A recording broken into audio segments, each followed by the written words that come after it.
एक बार की बात है, रतनपुर नाम के गांव में मीठी अपने पिताजी उमेश और सौतेली माँ रमा के साथ रहती थी। उसकी सौतेली माँ उससे बहुत काम करवाती। मीठी, कुएं से पानी लेकर आओ। हाँ माँ, अभी लाती हूँ। रास्ते में धूप से बचने के लिए वो एक लीची के पेड़ के नीचे खड़ी हो गई। तभी उसका ध्यान लीची के पेड़ की तरफ गया। लगता है इसको पानी की जरूरत है। मैं आज इसमें थोड़ा पानी जरूर डालूंगी।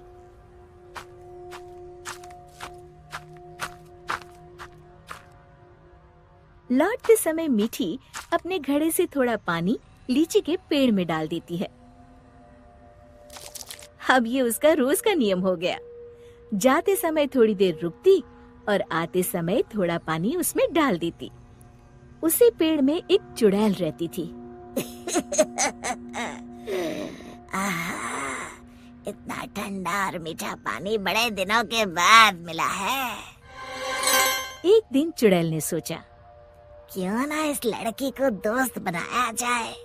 बहुत दिनों से मैंने कोई इंसान नहीं खाया। और वो मीठी की हम उम्र लड़की का रूप बनाकर कुएं पर बैठ गई। क्या नाम है तुम्हारा? मीठी। और तुम्हारा? अम्बी। अम्बी? अम्बी तो खट्टी होती है। तुम मीठी और मैं खट्टी, मतलब मीठी खट्टी। नहीं, मीठी खट्टी नहीं, मीठी अम्बी।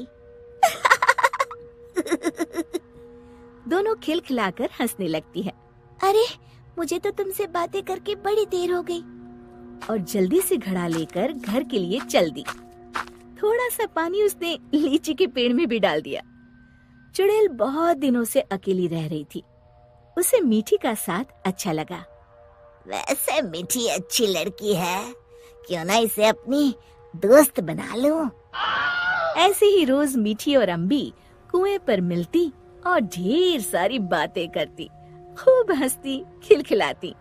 एक दिन, आज तो बड़ी देर हो गई, मीठी पानी लेने नहीं आई। क्यों ना उसके घर जाकर देखूं। ये सोचकर चुड़ैल मीठी के घर पहुंच गई। वहाँ उसने देखा, मीठी, अभी तक तुमने बर्तन नहीं धोए और पानी भी नहीं लाई। बस माँ, खाना खाकर अभी बर्तन धोती हूँ। कब से खा रही हो? जल्दी उठो, बहुत काम है। खाना खाकर मीठी बर्तन धोने लगी। आज मैंने लीची के पेड़ में पानी भी नहीं डाला और न ही अपनी दोस्त से मिल पाई। तभी चुड़ैल ने जादू से पूरे बर्तन 1 मिनट में धो डाले। मीठी आश्चर्य से यहाँ वहाँ देख रही थी कि चुड़ैल उसके शरीर में प्रवेश कर गई और वापस आकर सोफे पर लेट गई। अच्छा, तो राजकुमारी आराम फरमा रही है। बर्तन कौन धोएगा? धुल गए। रमा को मीठी की आवाज भारी सी लगी। अच्छा, जादू से धोए हैं क्या? हाँ। अब झाड़ू कौन लगाएगा? कपड़े कौन धोएगा? तुम। और कौन? अच्छा, तो मुझे जवाब देती है। ये कहते हुए रमा ने मीठी का हाथ पकड़कर झकझोर दिया। पर मीठी रोज की तरह रोई नहीं, तो रमा को और तेज गुस्सा आ गया। मारने के लिए आगे बढ़ी ही थी कि मीठी ने उसका हाथ पकड़कर गोल घुमाकर छोड़ दिया। रमा तेजी से गोल गोल घूमने लगी। कुछ देर तक घूमने के बाद रमा ने एक बार फिर हाथ उठाने की कोशिश की।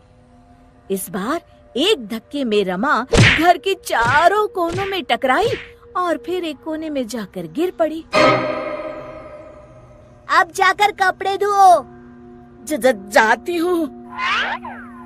वो आराम से सोफे पर लेटकर टीवी देखने लगती है। थोड़ी देर बाद रमा कपड़े धोकर कमरे में आई। जाओ, जाकर झाड़ू पोछा करो। रमा कुछ बोलने ही वाली थी कि मीठी की लाल लाल आंखें देखकर डर गई। लगाती हूँ, अभी झाड़ू लगाती हूँ। इतने में मीठी के पिताजी आते हैं। उन्होंने पहले कभी रमा को काम करते हुए नहीं देखा था। रमा, तुम काम क्यों कर रही हो? मीठी कहाँ है? रमा जोर जोर से रोने लगी और उंगली से इशारा किया जहाँ मीठी आराम से लेटी हुई थी। मीठी, मैं क्या देख रहा हूँ?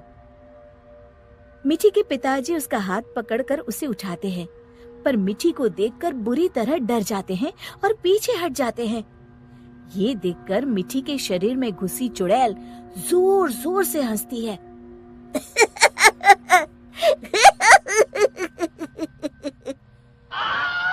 उमेश समझ जाता है कि मीठी पर चुड़ैल का साया है।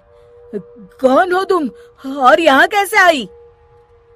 तभी चुड़ैल मीठी के शरीर से निकलकर लहराती हुई सामने खड़ी हो गई और गूंजती हुई आवाज में उसने कहा, मैं अम्बी हूँ। क्या कहा? अम्बी मतलब लीची वाली चुड़ैल? हाँ, और मीठी मेरी दोस्त है। तुम लोग उसे बहुत परेशान करते हो। मैं तुम सबको खा जाऊंगी।